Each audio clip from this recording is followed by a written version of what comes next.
네, 따끈따끈한 새해 투자 전략, 따끈따끈한 종목까지 이분과 함께 발굴해 보도록 하겠습니다. 엠뱅골드 최현덕 매니저와 함께 전략 세워볼게요. 매니저님 안녕하세요. 네, 안녕하십니까. 네, 저희 전반적인 시장 흐름부터 먼저 간략하게 짚고 넘어가 보도록 하겠습니다. 우선 지금 연초에 이제 앞두고 있는 일정 모멘텀이 많은데 그중에서 또 가장 중요하게 꼽히고 있는 게 다음 주에 예정이 돼 있는 CES 2026이죠. 네. 이 CES를 앞두고 오늘 전략을 좀 어떻게 세워봐야 될지 궁금한데 오늘 관련해서 좀 수혜를 받을 수 있는 로봇 쪽 그리고 반도체 쪽도 좋은 흐름을 보이고 있어요. CES를 앞두고 있는 지금 시점 좀 전략 어떻게 세워봐야 될까요? 사실 CES를 앞두고 최근 한 달 동안에 이 로봇 기업들이 굉장히 많이 올라왔죠. 그렇죠. 그러다 보니까 사실 근데 이번 연도 같은 경우는 이 휴머노이드 로봇이 양산의 시기로 가는 시기라서 어떻게 보면 이제 실적이 나올 수 있는 그런 시기거든요. 그래서 제가 볼 때는 그냥 그런 것들만 봤을 때 세론 매물이 나올 것 같지는 않은데 근데 한 달 동안 어떤 기대가 많이 올라왔기 때문에 사실 그 기대감을 충족시켜주기는 그렇게 쉽지가 않습니다. 특히나 우리나라 증시 특성상 어떤 재료에 의해서 한 달 전부터 올라왔다. 근데 한 달 뒤에 그게 딱 생겼을 때 이 세론성 매물이 안 나온 적이 거의 없죠. 네. 그런 만큼 이제 우리나라 시간으로 다음 주 화요일부터 시작하는 거기 때문에 제가 볼 땐 세론성 매물을 대비하는 게 맞는 것 같고 다만 세론성 매물 나오면서 뭐 같이 빠지겠습니다만은 결국에는 테마로 같이 올랐던 종목들은 계속 빠지겠지만은 실제 양산 앞두고 있는 가장 중요한 게 뭐냐면 이 액추에이터 기술을 갖고 있고 개발하고 이게 중요한 게 아니라 실제 이제 대량 양산에 들어갈 수 있는 그런 공급망을 갖추고 있냐라는 것이거든요. 그러니까 이번에 테슬라 같은 경우도 지금 4월 달에 이제 사이버캡 생산을 시작할 거다라고 하면서 이미 중국의 6개 기업을 또 확정했다고 하거든요. 그러니까 그런 기업들은 어떤 실제 양산에 들어가기 때문에 바로 실적으로 연결될 것이고 그렇기 되면은 이제 그 주가는 계속 올라갈 수 있겠습니다만은 그렇지 않은 기업들이 빠질 것 같습니다. 그래서 제가 볼 때 일단은 세론성 매물은 피할 수 없는 상황으로 보여지기 때문에 일단은 좀 일부 차익실을 해놔서 현금을 확보하신 다음에 결국 세론성 매물이 나올 때 이 반동이 심할 거 아닙니까? 그때 결국 올라갈 수 있는 또 우량주 그러니까는 실제 어떤 이 공급망을 갖고 있을 수 있는 오늘 같은 경우도 지금 H7만 좀 올라가고 있거든요. 그런 관점에 있어서 오히려 좀 현금화를 해놨다가 세론성 매물 나왔을 때 우리 기회를 본다면 아마 또 1월 달에 어떤 신년 랠리를 계속 이어갈 수 있을 것이다 이렇게 말씀을 드리면서 일단 좀 변동성에 대비해서 어느 정도의 리스크 관리를 했으면 좋겠다 이렇게 한번 정리를 해보도록 하겠습니다.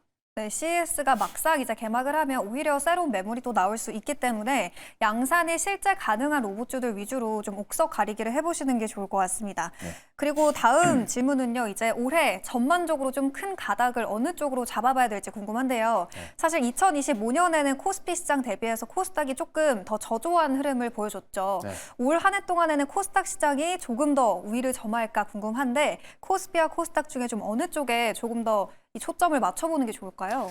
그러니까 일단 지금 시장 전망을 보면 26년도는 계속 좋을 것 같고 네. 또 1월 달까지도 계속 갈 것 같은데 가장 중요한 게 코스피가 더 많이 갈까 코스닥이 더 많이 갈까 일단 코스피 같은 경우는 정말 작년 한 해만 보더라도 상당히 좀 많이 올라와 있기 때문에 과연 더 갈 수 있을까라는 이제 의심이 있는 거고 맞아요. 이 코스닥 같은 경우는 많이 못 올라왔잖아요. 그러다 보니까 어떤 뭐 키 맞추기 장사에 의해서 올라올 수 있을 것 같은데 일단 코스피 같은 경우는 제가 볼 때는 삼성전자, 하이닉스 정도는 계속 올라갈 수 있어서 그 코스피 안에서 이 올라가는 종목 상당히 좀 제한되겠죠. 다만 삼성전자와 하이닉스가 거의 독보적인 시가총액 1등, 2등이기 때문에 이 두 종목만 올라간다 하더라도 코스피 지수는 꽤 많이 올라갈 겁니다. 그래서 아마 그쪽으로 제한될 것 같고 오히려 이제 우리가 종목으로 본다고 한다면은 코스닥 종목들은 사실 삼성전자와 하이닉스 공급망에 들어가는 이 소부장 같은 경우도 지금 못 올라간 종목들이 꽤나 많이 있거든요. 조정도 꽤 심하게 많이 나와 있고. 근데 이제 시장은 이 디램 가격 급등에 있어서 또 HBM 가격 급등이 어떤 계속 이 장기적으로 지속될 것이라는 어떤 그런 의심을 하게 되면서 어떻게 보면 소부장 종목들의 그 상승이 좀 덜 나왔던 건데 1월 달 되면서 본격적인 어떤 그 장비 발주라든가 특히나 지금 삼성 파운드리 같은 경우도 3월 달 가동을 앞두고 있거든요. 그렇게 된다면은 아마 1분기 정도로 봤을 때 코스닥 정도도 강하지 않을까. 특히나 지금 현 정부에서는 이제 코스닥 그 지수 살리기 네. 위해서 구체적인 계획을 내놓고 있는데 그중에 가장 큰 게 국민연금이 이제 코스닥 지수를 더 많이 편입하게 되면은 어떤 이제 나중에 평가 점수를 더 줘서 그런 식으로 이제 국민연금을 유도하고 있거든요. 그러면 사실 연기금의 자금만 들어온다 하더라도 상당히 막대한 금액과 안정적인 자금. 그러니까 이게 매수가 들어올 때 단기 차익 목적으로 들어오는 매수냐 아니면은 중장기적으로 갖고 있을 그런 매수에 따라서 또 다른 건데 이 기금 같은 경우는 다 장기로 가는 거잖아요. 예, 그런 관점에 있어서 아마 그런 어떤 코스닥 정책까지 이제 좀 구체화되기 시작하면서 아마 1분기는 둘 다 좋겠지만 둘 중에 하나만 굳이 택하라고 한다면은 코스닥이 낫지 않을까 합니다. 코스피는 삼성전자와 하이닉스만 딱 두 개만 보시면 될 것 네. 같고요. 예, 그런 관점에서 약간 어떤 그 이 지수에 따라서 종목을 좀 다르게 설정해서 가게 되면은 여전히 뭐 12월 달 정말 엄청난 그 산타렐레에 이어서 1월 달에 그 신년 연리까지 이어질 수 있기 때문에 예, 그런 관점에서 약간은 좀 다른 전략으로 가시는 게 좋을 것 같다. 이렇게 한번 정리해 보겠습니다. 아무래도 올해 연초 1분기에는 코스닥 시장이 더 강할 확률이 높지만 삼성전자와 SK하이닉스, IT투톱은 계속해서 달려나갈 거다라고 전망을 해주셨습니다. 네. 그래서 저희가 종목단으로 SK하이닉스부터 바로 점검을 해보려고 하는데요. 오늘 IT투톱이 일제히 또 강한 모습을 보여주고 있죠. 저희가 하이닉스를 11월 5일에 편입을 했었고 어느새 20% 수익을 내고 있습니다. 오늘 또 이제 삼성전자 그리고 하이닉스에 대해서 목표 주가를 상향하는 리포트가 여러 나오기도 했죠. IBK투자증권에서는 86만 원, 그리고 대신증권에서는 84만 원까지 목표 주가를 상향 조정했는데 이 핵심 골자는 실적에 대한 기대감이거든요. 이렇게까지 지금 룸이 많이 열려 있다면 여전히 지금이라도 하이닉스를 담아봐야 될까 고민이 됐는데 전략 어떻게 세워볼까요? 오늘 그 하이닉스 보고서가 8개가 나왔거든요. 네. 제일 높은 게 KB증권의 목표가인데 그게 115만 원입니다. 115만 원. 예. 그러니까 사실 8, 90만 원 보던 주가를 이제는 100만 원대 나오기 시작한 거죠. 근데 사실 지금의 하이닉스가 110만 원 간다 하더라도 마이크론과 비교했을 때 그래도 저평가돼 있는 거거든요. 그만큼 이제 사실 이 코스피 지수가 우리가 이제 어떤 그 코리아 디스카운트 해소가 되는 과정에 있어서 대표적인 종목이 올라가는 것이고 또 어떻게 보면은 이번 연도는 그동안 이제 어떤 그 반도체 상승을 이끌었던 GPU가 아니라 이 메모리 쪽으로 집중이 되기 때문에 그런 관점에 있어서 아마 계속해서 삼성전자 하실 말씀드리는 거는 이 수익을 거의 여기 다 가져가거든요. 그러니까 특히나 우리 31일 날 이 반도체 수출 데이터가 나왔는데 그 데이터를 보더라도 지금 12월 달 반도체가 또 이 최대를 기록했습니다. 그런 관점에 있어서 뭐 실적이면 실적, 뭐 기대감이면 기대감 다 만족시킬 수밖에 없기 때문에 네. 사실 저는 1월 달에도 80만 원 갈 것 같고 시장이 좋다면 그러니까 만약에 우리가 지금 강세장을 예고하고 있는데 그 강세장이라면은 뭐 100만 원 충분히 넘어갈 것 같고요. 강세장이 아니라면은 뭐 80만 원 가지 않겠나. 예, 그런 관점에 있어서 그러다 80만 원까지는 좀 편안하게 좀 보유 전략을 말씀을 좀 드려보도록 하겠습니다. 하이닉스 여전히 룸이 많이 열려있다라고 진단을 해주셨고요. 지금 증권사에서 적게는 80만 원대, 많게는 100만 원 그 이상까지도 TP를 올려잡고 있는 상황이죠. 여전히 상승 여력이 충분히 많이 남아있다라고 진단을 해주셨습니다. 네. 두 번째 리뷰 종목은 HL 만도인데요. 지금 CES를 앞두고 있는 만큼 로봇주 흐름도 오늘 상당히 긍정적이죠. 자동차 부품 쪽이 오늘 다 잘 가는 흐름은 아닌데 이 HL 만도는 두 자릿수 때 급등세를 보이고 있습니다. 이제 11월부터 좀 급등세를 보이다가 한동안 조정을 받더니 오늘 또 강한 긴 장대 양봉을 뽑아내주고 있어요. 전략 어떻게 세워볼까요? 그러니까 이제 오늘의 HL 만두가 제가 계속해서 말씀드렸던 로봇 기업의 옥석을 가리는 그 중요한 이정표가 되고 있는 겁니다. 그러니까는 결국 액추에이터를 개발했냐 아니가 그게 다 아니라고 말씀드렸죠. 결국 이 대량 양산에 대한 공급을 할 수 있냐, 그 공급망에 들어가냐가 가장 중요한 건데 지금 어쨌든 지금 이 CES를 필두로 해서 현대차의 아틀라스하고 그다음에 이제 이 테슬라 옵티머스, 그다음에 중국에서 뭐 유니트리, 뭐 엣지봇, 또 유비테크 이런 기업들이 나올 텐데 결국 이 각 대표하는 그 로봇 기업들의 대량 양산 언제 될 것이냐. 그게 가장 중요한 거고 그 양산에 동참할 수 있냐 없냐 중요한 건데 이 H7만도 같은 경우는 자동차 부품주였습니다만은 이미 3분기부터 이제 액추에이터를 이 보스턴 다임에서 공급하기 시작하면서 3분기부터 실적이 찍히기 시작한 거란 말이에요. 그럼 만약에 현대차 어떤 대량 양산 계획이 나왔을 때는 당연히 H7만도가 이제 보스턴 다임에서 더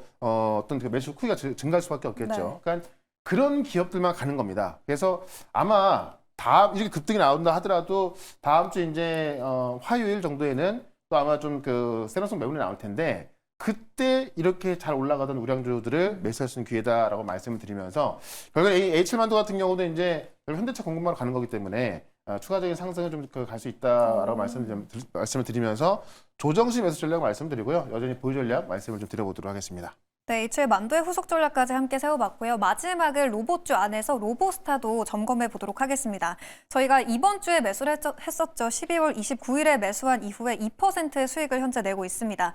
LG전자 쪽 로봇 기업인데 이제 CS를 앞두고 또 로보스타도 수혜를 받아갈 수 있을까 궁금한데요. 지금 구간 좀 어떻게 바라봐야 될까요? 그러니까 로보스타 같은 경우는 아직까지 기대가 많이 안 들어갔다라고 좀 보여지고요. 왜냐하면 지금 시가총액 1조가 안 넘거든요. 그러니까 그런 관점에 있어서 기대는 안 들어갔는데 이제 가장 우리나라 로봇에서 가장 기대가 되는 것은 현대차, 보스턴 다이내믹스의 아틀라스지만은 이 LG전자가 또 이제 이 로봇8을 공개하거든요.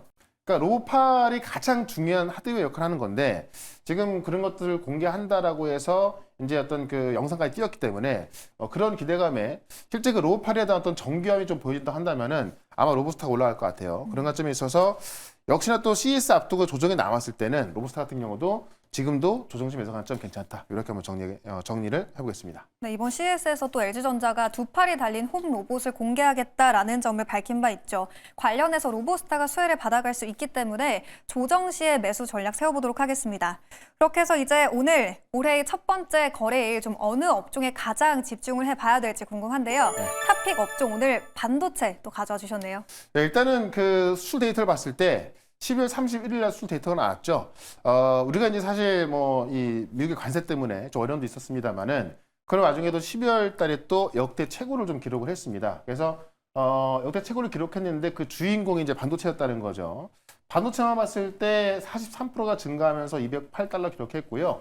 12월 기준으로도 반도체는 사상 최대 실적을 기록했고 작년 한 해, 그러니까 12월 포함해서 계속해서 반도체 수출 그 기록을 갱신했는데 5번을 갱신했습니다. 그래서 12월까지 갱신하면서 수출을 이끌고 있는 게 이제 반도체라는 게 증명이 된 겁니다. 그래서 사상 최초로 25년 7천억 달러 돌파했고요. 그게 2018년도에 6천억 달러 돌파한 지 거의 한 7년 만에 돌파하는 건데 그 주인공은 반도체다. 그러니까는 이런 걸 봤을 때 결국 우리가 1월 달에 어디로 집중해야 되냐. 결국 반도체로 좀 봐야 될 것 같고요. 또 주말 동안 나온 소식을 보게 되면 엔비디아 같은 경우가 중국에서 수요가 급증한다고 하면서 TSMC 증산 요청했거든요.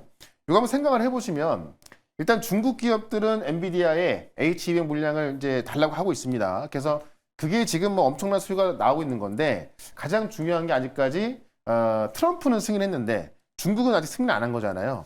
근데 만약에 지금 이 AI 시대에 있어서 아무리 시진핑 주석이 어떤 중국의 어떤 반도체 굴기 독립 이런 것 때문에 만약에 안 받는다고 하면은 그것은 그냥 재발등 뛰는 것밖에 안 되는 거거든요. 그걸 다 알고 있을 겁니다. 그러니까는 지금도 아마 좀 그 빨리 발표 안 하는 게 아마도 이제 안 할 것 같지는 않은데 어느 정도 좀 자존심이라고 해야 되나요? 그런 것들 늦게 발표하는 것 같고요. 안 할 수가 없고 특히나 엔비디아 입장에서 아무리 기업들이 요청을 하고 했는데 중국이 승인을 거부해 버리면은 그 생산한 것도 다 재고를 남아서 손실내는 거거든요. 그러니까 그런 걸 할 리가 없겠죠. 그런 관점에 있어서 아마 중국 승인과 함께 엔비디아도 급등할 것 같고 이미 지금 그 TSMC까지 증산 요청을 해놓은 상황이다라는 겁니다. 여기다가 지금 엔비디아가 최근에 빠졌던 게 이 구글의 TPU라는 이 맞춤형 먼저 나오면서 이 GPU의 어떤 그 GPU 갖고 있던 어떤 어떤 분야를 이 맞춤형 먼저가 잡아가는 거 아니냐 이런 우려가 있던 건데 이 추론 펫의 루프를 완성했다고 하죠. 그러니까 지난주 크리스마스 전에 그록이라는 회사의 임직원들까지 있는데 200억 달러에 다 인수하면서 네. 그 해놓은 상황에서 지금 이스라엘 기업까지 이제 한 30억 달러에 인수했다는 얘기 나왔거든요. 그러면 거기까지 인수하게 되면은 사실 이스라엘 기업 뒤에 있는 거의 200명 가량의 이 최정상급 A의 박사들까지 다 오는 거기 때문에 이 추론 펫의 루프, 그러니까 TP를 잡을 수 있는 그런 것들이 완성이 됐다라고 평가받고 있는 겁니다. 하다 보니까 이제 아마 제 생각에는 그 1월 달에는 엔비디아 어떤 본격적인 반등이 나오면서 올라갈 것 같고요. 앞서 말씀드렸던 CES 같은 경우도 사실 그 CES에서 발표되는 어떤 로봇 상용화에 대해서 로봇보다도 반도체가 더 많이 갈 것 같거든요. 그런 관점에서 오늘 반도체 쪽에서 또 충분히 조정받는 기업을 하나 말씀을 좀 드려보도록 하겠습니다. 결국은 반도체다라는 말씀이었고요. 업황 호조에 대한 기대가 반도체 쪽에선 계속해서 나오고 있기 때문에 저희 반도체 안에서 좀 조정받은 지금 들어가기 괜찮은 종목도 담아보도록 하겠습니다. 종목은 어디를 봐야 될까요? 네. 두산이라는 종목인데 이 맞춤형 반도체 수익이기도 합니다. 그러니까 오늘 종목들 보시면 제주 반도체라든가 네. 이런 그 맞춤형 반도체 기업들이 급등하고 있거든요. 근데 두산도 마찬가지로 보시면 될 것 같은데 거기에 들어가는 소재 공급한다라고 좀 보시면 될 것 같아요. 일단은 엔비디아의 지금 H 호퍼 시리즈에도 공급을 했었고 블랙엘 시리즈 같은 경우 단독으로 공급합니다. 그래서 이번에 그 엔비디아가 지금 D100 시리즈를 이제 출시하게 됐는데 거기에 단독으로 CC를 공급했던 거고요. 지금 이 다음 세대 버전인 루빈 같은 경우도 단독으로 공급할 걸로 지금 그 전망이 되고 있습니다. 원래 이제 이 단독을 했던 것이 아니라 대만의 EMC하고 이제 같이 하고 있던 건데요. 이 품질 문제 때문에 그걸 밀어내고 이제 그 지금 이 블랙엘 같은 경우는 두산이 단독으로 공급하는 걸로 알려져 있고 여기다가 이제 어떻게 보면은 이 엔비디아 GPU의 뭐 경쟁자까지는 아니지만은 위협을 했던 게 TPU인데 지금 구글의 TPU까지도 이제 컬테스트가 끝나서 하반기 컬테스트가 끝나고 상반기부터는 이제 본격 양산할 걸로 알려져 있거든요. 그래서 어떻게 보면은 GPU와 TPU가 싸움에도 불구하고 거기에 들어가는 소재를 다 공급하니까는 그런 관점에 있어서 누가 이겨도 승자다라고 보시면 될 것 같은데 이 북미 CSP A 사양 지금 아마존까지도 이제 그 CC를 공급을 시작하는 걸 알려져 있거든요. 그렇게 되면은 AI 가속기에 들어가는 소재는 지금 다 거의 다 두산이 공급한다라고 보시면 될 것 같아요. 그런 관점에 있어서 결국 이 AI 시대에 있어서 핵심을 보자라고 말씀드리면서 차트 한번 보도록 하겠습니다. 한동안 좀 부진한 주가 흐름을 보였던 두산이죠. 지금 76만 원대까지 내려와 있는데 저희는 좀 상방을 얼마나 열어두면 좋을까요? 그러니까 되게 많이 싼 상황이거든요. 이렇게 조정이 나왔을 때 사기가 참 좋은 가격대다라고 말씀드리면서 아마 오늘 같은 경우는 이제 주말 앞두고 있다 보니까는 좀 본격적인 매수 안 들어갈 것 같은데 아마 다음 주부터는 본격적인 매수 들어갈 것 같아요. 그런 관점에서 좀 쌀 때 접근해보자라고 말씀드리면서 일단은 목표가는 110만 원까지 말씀을 드리고 손절가는 70만 원으로 짧게 대응을 해보도록 하겠습니다. 네, 다음 주부터의 본격적인 상승 기대해보면서 저희는 110만 원까지 상방을 열어두도록 하겠습니다. 매전이 오늘 이제 새해 투자 전략 오후 4시 무료 방송에서 또 자세하게 들어볼 수 있는 거죠? 예, 4시 무료 방송 있는데요. 제가 계속해서 말씀드리는 게 반도체 바이오 로봇입니다. 일단 로봇이 가장 중요할 것 같은데 다음 주 전략하고요. 또 반도체 기업들 지금 싸게 사는 종목도 꽤 많이 있거든요. 그래서 그런 것도 좀 정리를 해드릴 거니까 4시 시작하는 무료 방송 유튜브에서 최현덕 검색해서 들어오시면 되고요. 예, 이따 뵙겠습니다. 네, 저희는 다음 주에도 트렌디한 전략과 함께 돌아오도록 하겠습니다. 오늘 말씀 고맙습니다. 네, 고맙습니다.